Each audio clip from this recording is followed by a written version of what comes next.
Namaskaram. Welcome to this new episode of Advantage, where we learn how to read newspapers. So, this article is from The Hindu of 16th March. The article is Why has India got another tiger reserve? So, recently, one more tiger reserve was notified. So, this article is all about that news itself. So, let's start. So this is the introductory paragraph in which the background is being set about the article. So it says कि on March 9, Environment Minister announced that the center has declared Madhav National Park in Madhya Pradesh. So what was the which tiger reserve it is? So it is like Madhav National Park in Madhya Pradesh is the country's 58th tiger reserve. So what are the important facts over here? That Madhav National Park is 58th Tiger Reserve. This is the ninth Tiger Reserve in the state, means in Madhya Pradesh, the highest among states. So it is saying the first thing is that the 58th Tiger Reserve is Madhav National Park. So this is the first fact. Second fact is that this Tiger Reserve, that Madhav, is the ninth Tiger Reserve in Madhya Pradesh. So this is second fact. And being the ninth, Madhya Pradesh becomes the highest tiger reserve holding state. मतलब ये है कि मध्य प्रदेश में total 9 tiger reserves हैं, जिसकी वजह से मध्य प्रदेश जो हाईएस्ट स्टेट है when it comes to number of tiger reserve. So ये तीन फैक्ट इंपॉर्टेंट है आपके लिए. अब यहाँ से एक क्वेश्चन पिक हो सकता है. क्वेश्चन ये पिक हो सकता है, यूपीएससी में ask you like UPSC will give you like number of name of states, 4 states, and UPSC will ask you ki arrange them in an ascending order or descending order with respect to the number of tiger reserves these states hold. तो कुछ साल पहले I guess in 2020 में UPSC has asked a similar question that is about like area of tiger reserves. वैसे कौन से tiger reserves थे जिनका एरिया बड़ा है, छोटा है, तो ऐसा क्वेश्चन पूछ चुका है. तो number of tiger reserves in a state, इसके ऊपर एक क्वेश्चन फ्रेम हो सकता है, इंपॉर्टेंट टॉपिक हो सकता है आपके लिए. तो आप स्टेट्स का असेंडिंग और डिसेंडिंग ऑर्डर रेडी कर लें. स्टेट्स विद हाईएस्ट, तो यहाँ पे जैसे आप देखेंगे तो सबसे ज्यादा मध्य प्रदेश, देन महाराष्ट्र है 6, then Rajasthan and Tamil Nadu and Karnataka. Rajasthan, Tamil Nadu, Karnataka. So this is the like top 3 you can say. यहाँ पे 9 है, यहाँ पे 6 है और यहाँ पे 3 इच.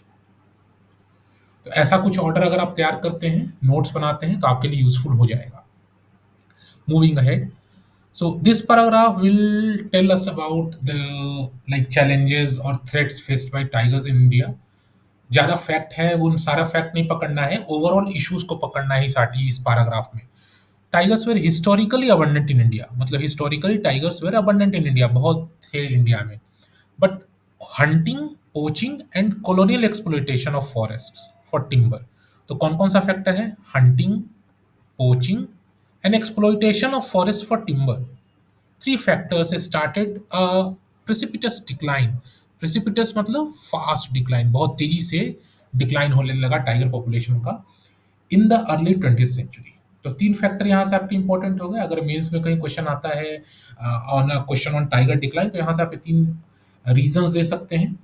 इट वाज एस्टिमेटेड इन इतना 1964 में इतने टाइगर्स थे, बाई 1960s ये 2000 हो गए, and 4000 attributed to wanton hunting. Again same issue दिया गया हंटिंग का, aided by proliferation of gun licences. ठीक है, हंटिंग क्यों शुरू हुआ? बिकॉज बहुत ज़्यादा गन लाइसेंसेस दे दिया जाने लगा, सरकार ने गन लाइसेंसेस देना शुरू कर दिया, तो उसकी वजह से हंटिंग शुरू हो गया. इम्प्रूव्ड एक्सेस टू फॉरेस्ट, जंगलों में आने जाने का ना एक्सेस इम्प्रूव हो गया. Clearing large tracts of forest for various purposes. Mushrooming of new businesses, कुछ नए बिजनेसेस भी आए जैसे कि शिकार कंपनीज. तो ये फैक्ट्स इंपॉर्टेंट नहीं है, ये नंबर इंपॉर्टेंट नहीं है, बट आप इन इश्यूज को आइडेंटिफाई करके चले, जैसे hunting, poaching and exploitation of forest timber. Forest timber हमने देखा, उसी में एक्सेस टू फॉरेस्ट एक यहाँ पे आप कह सकते हैं कि ऊपर जो देखा था हमने थ्री, उससे रिलेटेड यहाँ पे थ्री एक रिलेटेड पॉइंट है, एक्सेस टू फॉरेस्ट। उसके बाद मशरूमिंग ऑफ न्यू बिजनेसेस, नई शिकार कंपनीज शुरू हुई थी आफ्टर इंडिपेंडेंस, जिसकी वजह से जो है to hunt tigers has become एक नया फैशन बन गया, जिसकी वजह से टाइगर हंटिंग ज़्यादा शुरू हुई और उसकी वजह से टाइगर्स का पॉपुलेशन डिक्लाइन होना शुरू हुआ। तो इस पैराग्राफ में से ओवरऑल जो इश्यूज हैं, जो थ्रेट्स हैं और रीजंस जिसे आप कह सकते हैं for decline in tiger population, वो इंपॉर्टेंट है यहाँ से। Following an alarm raised bye naturalist.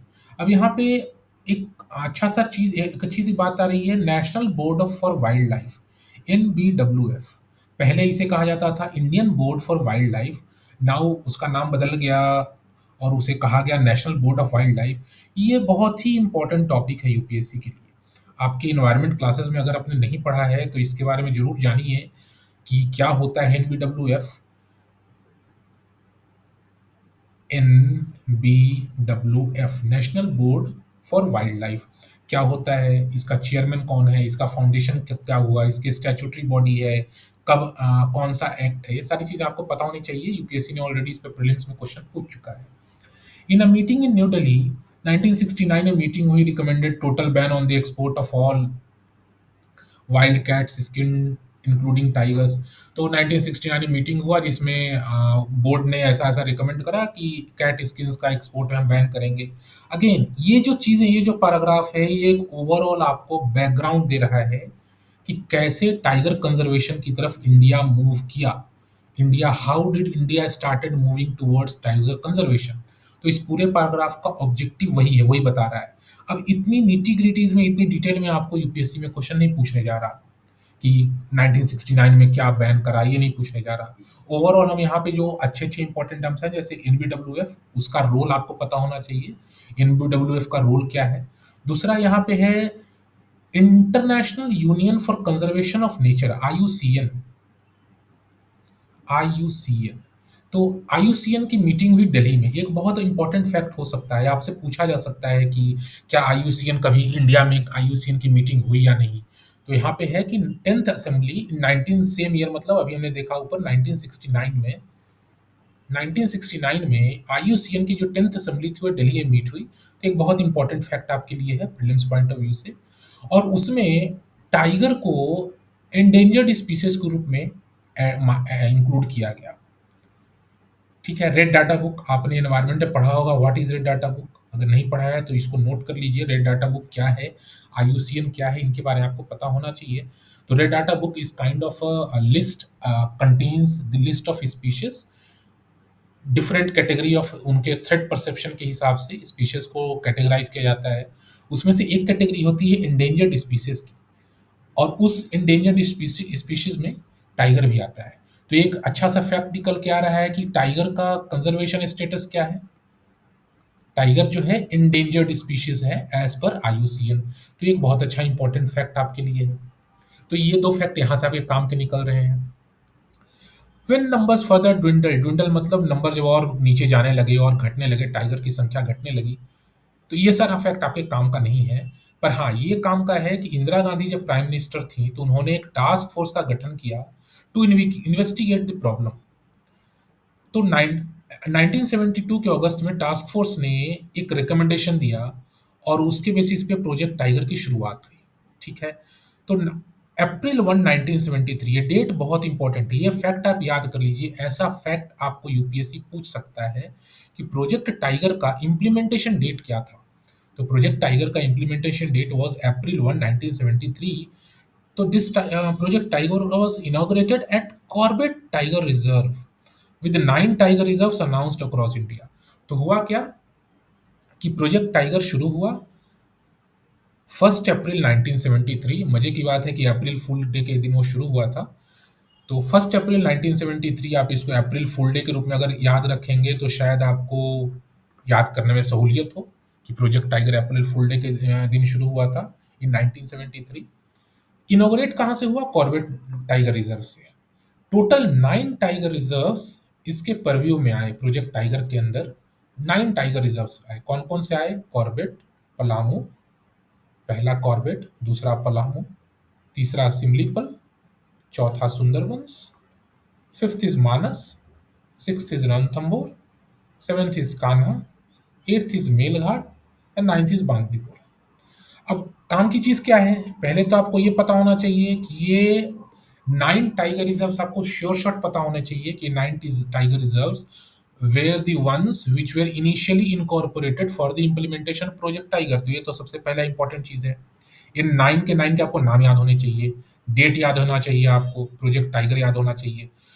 दूसरा ये याद होना चाहिए कि सारे टाइगर रिजर्व्स कौन सी स्टेट में, उनका लोकेशन ये पता होना चाहिए आपको। Location is very important. तो कॉर्बेट यहाँ ब्रैकेट में दिया गया, Corbett is in Uttar Pradesh, अब ये उत्तराखंड में है, पहले उत्तर प्रदेश में था। पलामू अब झारखंड में है। Simlipal is in Odisha, Sundarban West Bengal. तो ये सारा आपको याद होना चाहिए। ठीक है, तो यहाँ पे ये भी चीज आपके काम की है। मूविंग अहेड, तो what does establishing a tiger reserve Intel? क्या मतलब होता है टाइगर रिजर्व एस्टेब्लिश होने का? तो the project tiger guidelines replaced by NTC. अब यहाँ पे एक दूसरी चीज आ गई, NTCA guidelines, national tiger conservation authority. 2006 से नेशनल टाइगर कंजर्वेशन अथॉरिटी आई। तो एनटीसीए के बारे में आपको जानकारी होनी चाहिए। Again this is, you can say कि core static part of environment. तो आपको एनटीसी के बारे में पता होना चाहिए। वो एक्ट, इसका कब स्टार्ट हुआ, इसका जुरिस्डिक्शन, इसका पावर, ये चीज़ें पता होनी चाहिए। तो यहाँ बताया जा रहा है कि project tiger guidelines made it mandatory for every tiger reserve to be managed in accordance with site specific management plan.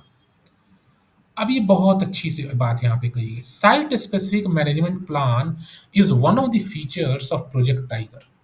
अब आपसे एक स्टेटमेंट पूछ सकता है यूपीएससी प्रीलिम्स में, या सपोज कीजिए कि 4 फीचर्स दे देगा यूपीएससी, या 3 फीचर दे देगा, तीनों में कुछ ना कुछ लिखा रहेगा, और पूछ देगा कि which of the above correspond to a feature of project tiger.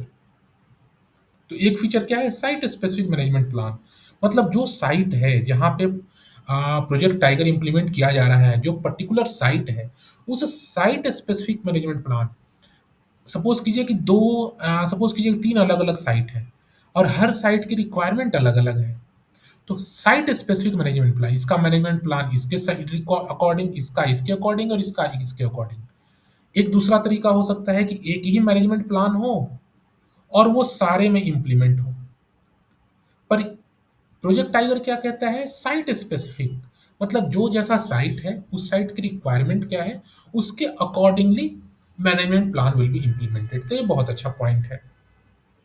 This it established a template for scientific management of protected areas in India. It laid down the concept, दो कॉन्सेप्ट आए प्रोजेक्ट टाइगर के अंदर, core zone and buffer zone. Core zone क्या होता है? Suppose कीजिए एक tiger reserve है, और ये टाइगर रिजर्व है। अब इस टाइगर रिजर्व का एक कोर एरिया, जहाँ पे टाइगर की पॉपुलेशन थोड़ा सा वो है, सरवाइव करती है, तो ये हो गया कोर जोन। इसके आसपास का एक पर्टिकुलर एरिया जिसे हम कहते हैं बफर जोन। तो यही core zone and buffer zone का कॉन्सेप्ट आया। Again this is core static environment. इसके डिटेल में मैं अभी नहीं जा रहा, पर ये चीज़ें ऐसी हैं जो इंपॉर्टेंट हैं, और चूंकि ये टाइगर रिजर्व का न्यूज़ आया है फिर से, तो ये चीज़ें आप रिवाइज कर लीजिए, कोर जोन और बफर जोन क्या होता है। Prescribed interventions for protection, habitat improvement, field data collection on account of protection, animal estimation and other aspects. तो ये जो कोर जोन और बफर जोन की बात की गई, इसका ऑब्जेक्टिव क्या था? ऑब्जेक्टिव था कि प्रोटेक्शन होना चाहिए, habitat improvement, field data collection etcetera, ये सारे ऑब्जेक्टिव थे। ये आप पता रखेंगे तो अच्छी बात है। The guidelines also established tiger conservation plan. अब जो गाइडलाइंस थे, also establish tiger conservation plan, क्या क्या चीजें एस्टैब्लिश करी? पहला साइट स्पेसिफिक मैनेजमेंट प्लान, दूसरा concept of core zone and buffer zone, third is tiger conservation plans. अब क्या होते हैं टाइगर कंजर्वेशन प्लान्स? तो टाइगर कंजर्वेशन प्लान्स के बारे में यहाँ पे कुछ पॉइंट्स दिए गए हैं। protection and site-specific habitat management for a viable population of tigers, prey, co-predators, ecologically compatible land uses in the tiger reserves, and areas linking one protected area or tiger reserve to another for addressing the livelihood concerns of local people. तो दो points दिए गए tiger conservation plan का। दो कौन कौन से point थे? पहला पॉइंट तो ये था कि वो हैबिटेट मैनेज किया जाए टाइगर का टाइगर के प्रे का मतलब जो शिकार करके टाइगर खाते हैं, और को प्रीडेटर्स का मतलब टाइगर के अलावा भी और कोई एनिमल टाइगर टाइप के हैं जो कि शिकार की तलाश में रहते हैं। तो पहले तो एक जो टाइगर कंजर्वेशन प्लान था, इसका पहला ऑब्जेक्टिव क्या था कि साइट स्पेसिफिक हैबिटेट मैनेज किया जाए। ठीक है, दूसरा इसका क्या था कि ऐसा लैंड लैंड यूज किया जाए और एरियाज को ऐसे लिंक करा जाए, वन प्रोटेक्टेड एरिया और टाइगर रिजर्व को दूसरे से ऐसे लिंक किया जाए कि livelihood concerns of local people address की जा सके। तो दो चीजें हैं, एक तो है कि टाइगर ओरिएंटेड हो गई, और दूसरा है कि लोकल पीपल का लाइवलीहुड और उनको कंसर्न्स को भी एड्रेस किया जाए। एक और दो, एक से ज़्यादा जो टाइगर रिजर्व्स हैं, उनको कनेक्ट ऐसे किया जाए, ऐसे चैनल बनाया जाए कि उसके बेसिस पे लोकल लोगों के जो लाइवलीहुड कंसर्न्स हैं, उनको एड्रेस किया जा सके। ठीक है? तो ये 3 पॉइंट आपके काम के निकल गए। The NTCA guidelines for preparing tiger conservation plans cognizant of constraints imposed by small reserves embedded in human land uses। तो क्या है कि छोटे-छोटे रिजर्व्स हैं ऐसे जो कि ह्यूमन लैंड यूजेस में भी छिपे हुए हैं। मतलब सपोज कीजिए ये घनी आबादी है, ह्यूमन पर पॉपुलेशन है, और वहाँ पे कहीं एक छोटा-सा जंगल है जहाँ पे भी टाइगर को पॉपुलेशन 1-2 टाइगर वहाँ पे रह रहे हैं। वो टाइगर हैबिटेट है। तो उस एरियाज़ को भी चीज़ों को कंज़र्व करना एक चैलेंज और एक इम्पोर्टेंस रहा है। यहाँ पे 2 कॉन्सेप्ट आएगा, source population and sink habitat की, और दोनों को कनेक्ट करने के लिए कॉरिडोर लिंक की। सोर्स क्या होता है? Source are places where animal numbers are growing and sinks are where they are dwindling and must be supplemented by bringing animals to boost। ठीक है, तो दो कॉन्सेप्ट क्या है? सोर्सेस का एंड सिंक्स का। सोर्सेस ऐसी जगह जहाँ पे एनिमल नंबर्स हैं वो बढ़ रहे हैं, टाइगर का पॉपुलेशन बढ़ रहा है। सिंक्स ऐसे एरिया जहाँ टाइगर पॉपुलेशन घट रहा है, नीचे जा रहा है। तो अगर हम एक सोर्स को अगर सिंक से अगर कनेक्ट कर दें, एक अगर कॉरिडोर बना दें, तो सपोज कीजिए कि यहाँ पे पॉपुलेशन अगर बढ़ रहा है और जगह छोटी पड़ रही है, और सिंक पे पॉपुलेशन अगर कम है, सिंक पे पॉपुलेशन अगर कम है और जगह ज़्यादा है, तो अगर हम कॉरिडोर डेवलप कर देंगे तो यहाँ का जो एक्स्ट्रा पॉपुलेशन है वो सिंक की तरफ माइग्रेट कर सकता है। ठीक है? तो ये कंजर्वेशन एफर्ट का एक बहुत बड़ा अच्छा एक सजेशन, अच्छा कॉन्सेप्ट था, जिसके बारे में एनटीसीए गाइडलाइन ने भी बात करी। तो ये टोटल आप कह सकते हैं कि 4 हो गए। ठीक है? टोटल 4 पॉइंट हो गए आपके। पहला हमने ऊपर देखा था साइट मैनेजमेंट, फिर हमने कोर जोन बफर जोन देखा, थर्ड टाइगर कंजर्वेशन प्लान देखा, एंड चौथा देखा concept regarding source and sinks. ठीक है, तो ये चीजें अगर आपसे यूपीएससी कहीं मेंस में अगर क्वेश्चन पूछता है या इवन प्रीलिम्स में अगर कभी क्वेश्चन पूछता है कि what are like kind of की कंजर्वेशन स्ट्रेटेजी क्या है टाइगर कंजर्वेशन की, तो उस कॉन्टेक्स्ट में इन चारों पॉइंट को आप अच्छे से इलेबोरेट करके बता सकते हैं। ठीक है, to establish a reserve the centre gets a proposal. अब बात यहाँ होगी कि टाइगर रिजर्व एस्टैब्लिश करने का प्रोसीजर क्या है। बहुत इंपॉर्टेंट है ये भी आपके प्रीलिम्स पॉइंट ऑफ व्यू से, प्रीलिम्स से भी क्वेश्चन आपसे बन सकता है यहाँ पे। एक टाइगर रिजर्व एस्टैब्लिश करने के लिए जो सेंट्रल गवर्नमेंट है, स्टेट गवर्नमेंट के थ्रू एक प्रपोजल मिलता है। State government gives a proposal to the central government to establish a tiger reserve. NTCA recommends the proposal. NTCA proposal recommend करती है स्टेट को, स्टेट गवर्नमेंट वो प्रपोजल फॉरवर्ड करता है सेंट्रल गवर्नमेंट को, सेंट्रल गवर्नमेंट उसको अप्रूव करती है, और then state government notifies the area as tiger reserve. तो ये बहुत अच्छा प्रीलिम्स का पॉइंट यहाँ पे ये है कि which authority notifies a tiger reserve. तो यहाँ पे आंसर होगा state government. Central government notify नहीं करती, नोटिफिकेशन का काम, नोटिफिकेशन की अथॉरिटी स्टेट गवर्नमेंट के पास होती है। तो एक इंपॉर्टेंट पॉइंट आपके लिए है यहाँ पे। Now how tiger reserves are funded, fund कैसे करते हैं? तो 60% जो फंडिंग है वो सेंट्रल गवर्नमेंट प्रोवाइड करती है, रिमेनिंग 40% स्टेट गवर्नमेंट प्रोवाइड करती है। बट नॉर्थ ईस्टर्न और हिमालयन स्टेट से कॉन्टेक्स्ट में चेंज हो जाता है, क्योंकि उस कॉन्टेक्स्ट में 90% सेंट्रल गवर्नमेंट फाइनेंस करती है। ठीक है, तो ये ओवर फंडिंग का ये भी प्रीलिम्स पॉइंट ऑफ व्यू से इंपॉर्टेंट है, आपको पूछा जा सकता है फंडिंग पैटर्न। ठीक है, दीज एक्टिविटीज कौन कौन सी एक्टिविटीज हैं जो इस फंड्स के थ्रू प्रमोट की जाती है?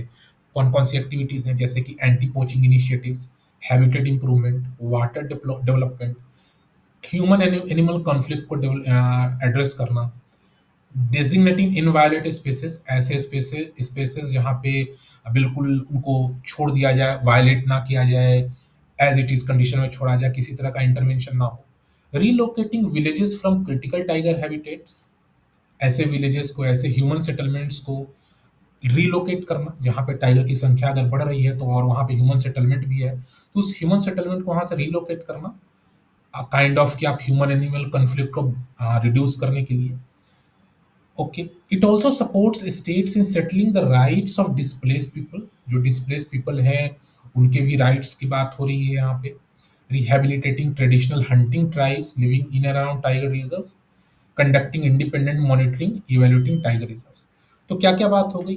पहली बात तो यहाँ पे कही जा रही है आपको कि टाइगर पॉपुलेशन को कंजर्व करने के लिए एंटी पोचिंग इनिशिएटिव्स। तो दो तरीके की बात है, एक है टाइगर पॉपुलेशन, एनिमल पॉपुलेशन को लेकर के, दूसरा है ह्यूमन पॉपुलेशन को लेकर के। अगर ह्यूमन पॉपुलेशन की बात करें तो रीलोकेशन एंड रिहेबिलिटेशन, एनिमल की बात करें मतलब टाइगर की बात करें तो एंटी पोचिंग एंड कंजर्वेशन। तो ओवरऑल अगर देखें तो अगर इस तरीके से अगर आप चीज़ों को डिवाइड करके समझने की कोशिश करेंगे तो आपके लिए बहुत ईजी हो जाएगा कि भैया ये जो टाइगर रिजर्व के लिए जो फंडिंग है वो फंडिंग की यूटिलिटी होती कहाँ पे है। तो दो तरीके से यूटिलिटी है।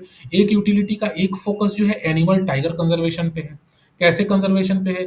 तो एंटी पोचिंग इनिशिएटिव्स है, हैबिटेट इंप्रूवमेंट की बात है यहाँ पे। ठीक है, anti poaching initiatives, habitat improvement के लिए वो फंडिंग का यूज़ है। दूसरा फंडिंग का यूज़ है जहाँ पे जो ह्यूमन सेटलमेंट है, ह्यूमन सेटलमेंट को रीलोकेट कर दें, उन्हें रिहैबिलिटेट करें, उन्हें कॉम्पनसेशन दे दें। उनका लाइवलीहुड जो अपॉर्चुनिटी है वो अगर दिक्कत हो रही है, थ्रेट है, तो उसको भी कॉम्पनसेट करें। तो दो कॉन्टेक्स्ट में टाइगर रिजर्व की जो फंडिंग है उसके यूटिलिटी की बात यहाँ पे कही गई है। अब यहाँ पे बात आती है जो माधव नेशनल पार्क, जो कि टाइगर रिजर्व का जिसे पहचान मिली है, उसके बारे में कुछ कोर फैक्ट है। तो शुरुआत में जब माधव नेशनल पार्क बना था तो उसका इतना स्क्वायर किलोमीटर एरिया था, दिस इज नॉट इम्पॉर्टेंट। आज की डेट में अगर बात करें तो Madhav national park and tiger reserve has a core area इतना है एंड बफर जोन इतना है।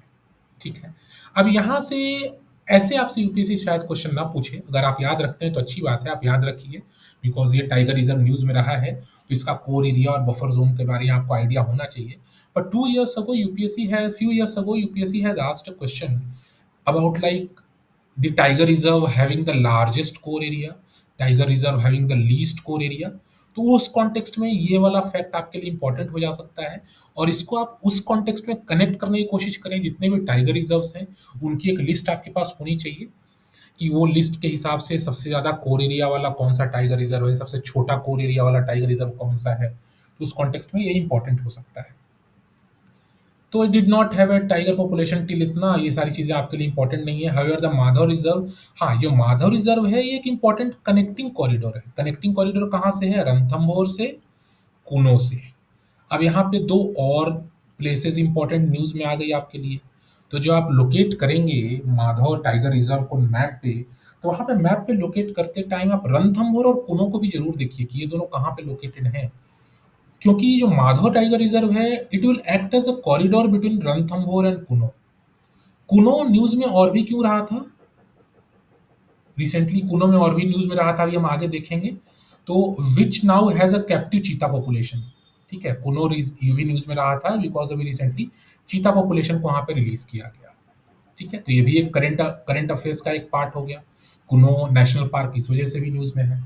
Experts speculate that there could be competition among these predators for prey base of deer. ठीक है, डियर का जो प्रे बेस है उसको लेकर के टाइगर और चीता में कंपटीशन हो सकता है। ये महज एक स्पेकुलेशन है, आप इसके ऊपर अभी उतना मत जाइए। मेंस में एक आध लाइन आप ऐसे अपने आंसर में एंटर कर सकते हैं, पर अभी उसके पीछे मत जाइए। Madhya Pradesh बोasts several prominent tiger reserve. अब बात मध्य प्रदेश की हो रही है, यहाँ पे बहुत सारे अच्छे टाइगर रिजर्व हैं, जैसे कान्हा, पन्ना, बांधवगढ़। ठीक है, तो अभी हमने जैसे देखा था कि Madhya Pradesh has the highest number of tiger reserve. तो टाइगर रिजर्व कौन कौन से हैं मध्य प्रदेश के, वो लोकेशन आपको पता होना चाहिए। इसका मैप, एक proper map is available, I will be sharing that with you. Due to successful conservation strategies, the state has highest number of tigers, सबसे ज्यादा टाइगर का नंबर भी वहां पे है। अब ये जो चीज है हाईएस्ट नंबर ऑफ टाइगर, इसका सोर्स क्या है? तो सोर्स के बेसिस पे अगर आप देखेंगे, अगर ये सोर्स अगर आपको यहाँ पे दिया हुआ नहीं है, पर अगर आपको ऑथेंटिक डाटा चाहिए तो सोर्स के बेसिस में चलना चाहिए कि मध्य प्रदेश कौन से स्टेट है यहाँ पे टाइगर पॉपुलेशन सबसे ज्यादा है। However the Kuno Madhav forest division has historical relative, नहीं, अभी ये सारी चीजें इंपॉर्टेंट नहीं है।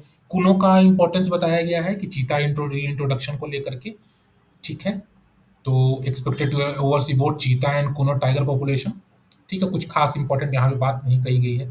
There are plans to introduce, अब प्लान्स हैं कि गिर से, Gir in Gujarat, the only like habitat of lions in India, Asiatic lions in India. तो जो गिर हैं वहाँ से लायंस को कुनो में इंट्रोड्यूस किया जाए। गिर के कुछ जो लायंस हैं उनको कुनो ही भेज दिया जाए, डाइवर्सिटी रहे, सारा लायन का पॉपुलेशन एक जगह कॉन्सेंट्रेटेड ना रहे। उससे बेहतर है कि थोड़ा डाइवर्सिफाई किया जाए, कुछ टाइगर पॉपुलेशन को पुनः भेजा जाए। ऐसी बात करी जा रही है, जिसमें अभी कुछ बात आगे बनी नहीं है। इन मार्च 2023 the government told supreme court. ठीक है, तो यहाँ पे अब लायंस और चीता की बात होने लगी है। अब ये हमारे इस कॉन्टेक्स्ट में ज़्यादा इंपॉर्टेंट नहीं है, क्योंकि लायन, बिकॉज हम अभी बिल्कुल टाइगर रिजर्व पे फोकस्ड ये आर्टिकल था। अब थोड़ा सा लायन और चीता वाला एस्पेक्ट यहाँ पे ओपन किया जा रहा है, आप पढ़ सकते हैं, अदरवाइज कुछ खास नहीं है।